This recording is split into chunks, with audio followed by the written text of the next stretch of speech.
10월 3일 새벽 만나를 시작하겠습니다. 이 새벽에 주시는 만나의 말씀은 창세기 30장 25절로 43절에 있는 말씀입니다.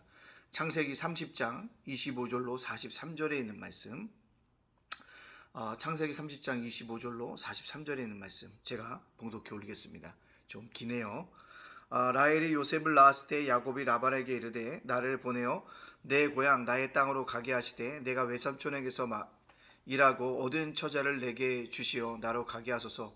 내가 외삼촌에게 한 일은 외삼촌이 아시나이다. 라반이 그에게 이르되 여호와께서 너로 말미암아 내게 복 주실 줄을 내가 깨달았노니 내가 나를 사랑스럽게 여기거든 그대로 있으라. 또 이르되 내 품삯을 정하라. 내가 그것을 주리라. 야곱이 그에게 이르되 내가 어떻게 외삼촌을 섬겼는지 어떻게 외삼촌의 가축을 쳤는지 외삼촌이 아시나이다.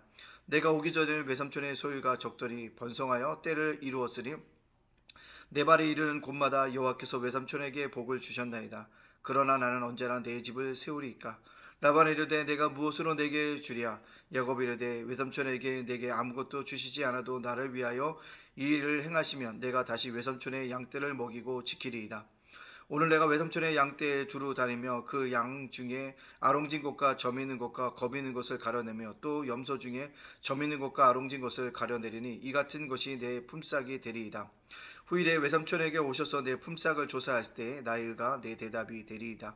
내가 혹시 염소 중에 아롱지지 아니한 것이나 점 없는 것이나 양 중에 검지 아니한 것이 있거든 다 도둑질한 것으로 인정하소서. 라반이 이르되 내가 내 말대로 하리라 하고 그날에 내가 순염소 중 얼룩 무늬 있는 것과 점 있는 것을 가리고 암염소 중 흰 바탕에 아롱진 것과 점 있는 것을 가리고 양 중에 검은 것을 가려 자기 아들들의 손에 맡기고 자기와 야곱의 사이를 사흘같이 뛰게 하였고 야곱은 라반의 남은 양떼를 치리라. 야곱이 버드나무와 살구나무와 신풍나무의 푸른 가지를 가져다가 그것의 껍질을 벗겨 흰 무늬를 내고 그 껍질 벗긴 가지를 양떼가 와서 먹는 개천에 물 구유에 세워 양떼를 향하게 하매 그때가 물을 먹으러 올 때에 새끼를 베니 가지 앞에 새끼를 베물어 얼룩얼룩한 것과 점이 있고 아랑진 것을 낳은지라.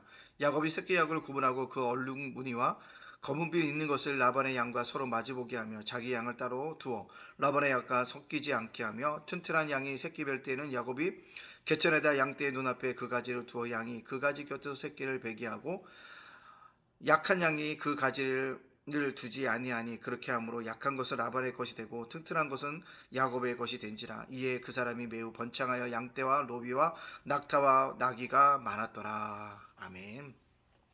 오늘도 새벽 만나를 쌓을 수 있도록 허락하여 주신 하나님께 감사합니다. 또 오늘도 이렇게 말씀으로 하루를 열어가는 여러분들을 주님의 이름으로 축복합니다. 어제는 우리가 거룩한 주일이었고요. 저희가 더더나들이 연합 행사를 했습니다. 네 교회가 모여서 함께 귀한 얘기를 했는데 한 160여 명 정도 모여서 함께 귀하게 즐겁게 예배도 드리고 레크레이션도 하고 또 풋살 경기도 하고 함께 식탁의 교제를 나눴습니다. 수고하신 분들에게 정말 감사드리고요. 우리가 앞으로도 이런 아름다운 연합의 교제가 있기를 간절히 소원합니다. 자, 오늘 본문으로 돌아가보면 야곱이 결심을 합니다. 어떤 결심이구나? 집으로 돌아가리라. 야곱이 집으로 돌아간다는 건 쉬운 결정이 아니죠. 왜요? 형 에서가 이를 갈고 있기 때문에 그렇습니다. 그럼에도 불구하고 더 이상 외삼촌의 집 라반의 집에 살 수 없다는 결론에 이르게 되어집니다. 왜 그럴까요? 야곱이 생각할 때 자기네 집을 세우기가 라반의 외삼촌의 집이 합당하다고 처음엔 생각했을 것입니다. 근데요, 라반도요, 야곱처럼 아주 교활한 사람이었고 욕심 많은 사람이었고 속임수의 대가였음을 우리가 볼 수 있습니다. 아마 성경에는 그렇게 자세하게 기록되어져 있지 않지만 끊임없이 야곱이 라반에게 속임을 당했고 그의 교활한 꾀에 넘어지고 또 넘어졌을 것입니다. 그래도 어느 순간에 이곳에 있으면 나의 집을 세우지 못하겠다라는 생각이 들었기 때문에 가려고 하는 거죠. 나의 집을 세우겠다라는 것입니다. 그래서 결단을 하고 뭐합니까? 라반에게 이야기를 하고 있다는 것입니다. 여러분 그렇습니다. 이 땅에 우리가 가정을 이루고 살아갈 수 있습니다. 그럴 때요, 중요한 게 뭐냐면 믿음의 가정을 세워가고 집을 세워가야 합니다. 가정에요, 믿음의 향기가 흘러가야 되고요, 예수의 피가 흘러가야 되고요, 예수를 구주로 고백하고 찬양과 기도 소리가 말씀의 묵상의 역사가 넘쳐나야 한다는 것입니다. 우린 그렇게 가정을 만들어갈 책임이 있다는 사실입니다. 오늘 야곱이 자기의 집을 세우기 위해서 외삼촌 라반의 집을 떠납니다. 위험이 있음에도 떠나려고 하는 목적, 집을 세우기입니다. 우리도 이 땅 속에서 집을 세워갈 수 있는 믿음의 사람들이 되어지기를 간절히 소원합니다. 그때 라반이요, 성실한 야곱을 합니다. 자기에게 속임을 당했으면 불구하고 화를 내지 않고 또 묵묵히 그 일을 감당하는 야곱을 보내기가 너무 아까웠던 것 같아요. 그래서 그러면 안 된다. 내 품삯을 정하라 라고 얘기할 때 야곱이 얘기했죠. 점 있는 거, 아롱진 것.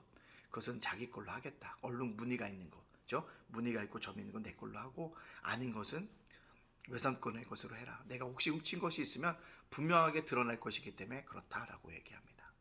근데 야곱이 또 꾀를 내죠. 뭡니까? 오늘 뭘까? 버드나무, 살구나무, 신풍나무의 껍질을 벗겨서 물을 먹으러 올 때 새끼를 뵐 때 그걸 심어서 자기 거 점 있고 아롱진 거 무늬가 있는 것을 만들어 간다는 것입니다. 이것을 좀 생각해 보면 과학적 근거가 있는지는 잘 모르겠습니다. 그러나 제가 판단할 때는 과학적 근거가 없다고 생각되어집니다.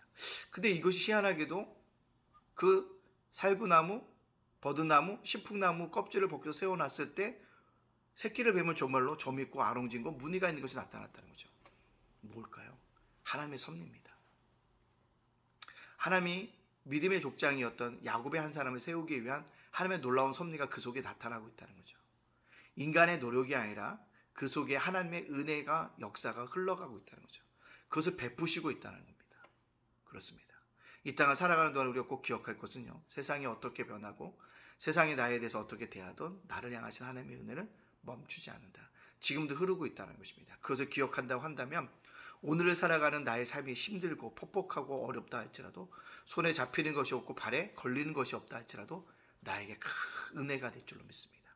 이 은혜를 간직하고 살아갈 수 있는 그런 믿음의 백성들이 되어질 수 있기를 간절히 소원합니다. 하나님은 라반의 욕심과 교활함 속에서 야곱을 세워가신다는 거죠. 이것이 바로 하나님의 놀라운 축복이었다는 사실을 우리가 기억해야 합니다. 야곱을 향하신 하나님의 축복이었습니다. 자, 그렇다면 오늘 이 말씀을 저와 여러분에게 적용시켜보면 어떻게 할까요? 그리스도에 대해 삶의 자세가 무엇인가를 생각하게 되어집니다. 무엇일까요? 라반은 야곱을 속이고 뭐였습니다? 업신여기고 당해도 되는 존재로 여겼습니다. 그런데도 불구하고 야곱은 맞서지 않았고 악으로 대항하지 않았고 오히려 자기를 살핌으로 떠나가려고 하는 계획들을 세우고 있다는 것입니다. 그렇습니다. 세상이 나를 업신여기고 세상이 나를 손가락질하고 세상이 나를 대해서 손해보게 하여 주시고 어떤 일을 당한다 할지라도 억울한 일을 당한다 할지라도 악으로 맞서지 말고 뭐하라? 나를 먼저 살피자는 것입니다. 나를 먼저 살필 때 하나님의 더 큰 은혜와 축복이 있다는 사실을 꼭 기억하면서 살아갈 수 있기를 간절히 소원합니다. 두 번째는 하나님이 아신다라는 믿음의 사고를 가지고 살아갑시다는 겁니다. 하나님이 상황을 아실 것이다. 환경을 아실 것이다 라는 것입니다. 쉬운 건 아닙니다. 그럼에도 불구하고 우리가 이러한 자세를 가지고 이러한 삶의 목적들을 가지고 뭐하자? 살아가자는 것입니다. 그러면 하나님의 놀라운 축복과 은혜가 우리들 속에 넘쳐나게 되어줄 줄로 믿습니다. 따라서 하나님을 더욱더 신뢰함으로 말미암아 이런 하나님이 아신다는 믿음의 사고를 가지고 오늘도 믿음 안에서 승리할 수 있는 저와 여러분의 삶이 되어지시기를 주님의 이름으로 축복드립니다. 어제 참 놀라운 것이 있어요. 다 풋살 경기가 끝나고 나니까 비가 내린다는 거죠. 근데 제가 얘기했습니다. 식사하는데 목사님 오늘 비가 온다는데 어디 끝까지 할 수 있을까요? 라고 묻는 집사님이 있었습니다. 제가 그 집사님에게 얘기했어요. 우리가 풋살 경기 다 끝나고 모든 일정 마치고 집에 돌아가서 좀 쉬어야겠다 할 때쯤 비가 온다고요. 근데 정말로 그 말이 뭐냐니까 은혜가 온데 맞았어요. 감사했다는 것입니다. 하나님이 준비하신 놀라운 손길이었다는 것입니다. 우리가 하나님이 아신다라는 믿음의 사고, 오늘도 그것을 가지고 세상을 살아갈 수 있는 저와 여러분들 믿음의 백성들 되어주시기를 주님의 이름으로 축복합니다. 하나님이 아십니다. 이 믿음의 사고로 오늘도 세상 속에서 승리하는 저와 여러분이 되기를 간절히 소원합니다. 아멘. 기도합니다. 사랑의 하나님 감사합니다. 하나님이 아십니다. 우리 형편과 처진 하나님의 아심을 기억하고 하나님이 아신다는 믿음의 사고를 가지고 더욱더 철저히 하나님의 신뢰함으로 말미암아 이 험악한 세월들 살아감으로 말미암아 승리할 수 있도록 인도하여 주시옵소서. 주님, 어제 은혜 가운데 더더 나들이 연합행사도 은혜 가운데 마치게 하여 주시니 감사합니다. 함께 교제하게 하여 주시니 감사합니다. 함께 한목하게 하여 주시니 감사합니다. 아름다운 교제와 아름다운 은혜의 자리가 넘쳐날 수 있도록 인도하여 주시옵소서. 주님, 오늘을 살아가는 우리를 붙들어 주시고 오늘을 살아가는 하나님의 뜻을 붙들어 주시고 하나님의 놀라운 사랑과 놀라운 뜻들이 우리들 속에 넘쳐날 수 있도록 인도하여 주옵소서. 오늘 살아가는 윤수일 목사를 기억하여 주시고 아버지 은혜 가운데 선하게 인도하여 주시는 귀한 팔과 귀한 능력이 나타날 수 있도록 인도하여 주시고 함께하여 주시옵소서. 주님, 오늘 사랑 우리 성도들의 기도 제목에 응답하여 주시기 원합니다. 아버지 하나님 수능과 아버지 결혼과 아버지 하나님 여러 가지 건강의 문제를 가지고 계획들을 가지고 하나님 앞에 기도하며 담대히 나가는 가운데 싸우네 주님께서 허락해 주시고 주님께서 붙잡아 주시고 주님께서 인도하여 주시는 귀한 역사가 날마다 나타날 수 있도록 인도하여 주시옵소서. 응답하여 주시옵소서. 우리 성도들, 자녀들, 가정과 생업까지 또 사업장을 지켜주시고 우리 예담교회 날마다 부흥하고 성장할 수 있도록 내시고 예담제가 목사다 예담장은 도서관 위에 주님께서 함께 계시고 날마다 은혜 가운데 붙잡아 주시는 놀라운 은혜가 나타날 수 있도록 인도하여 주시옵소서. 오늘 살아가는 윤수일 목사님, 이전서문 예찬의 예진이 이은을 지켜주시옵소서. 모든 영광 주께 돌려며 예수님의 이름으로 축복하며 기도합나이다. 아멘.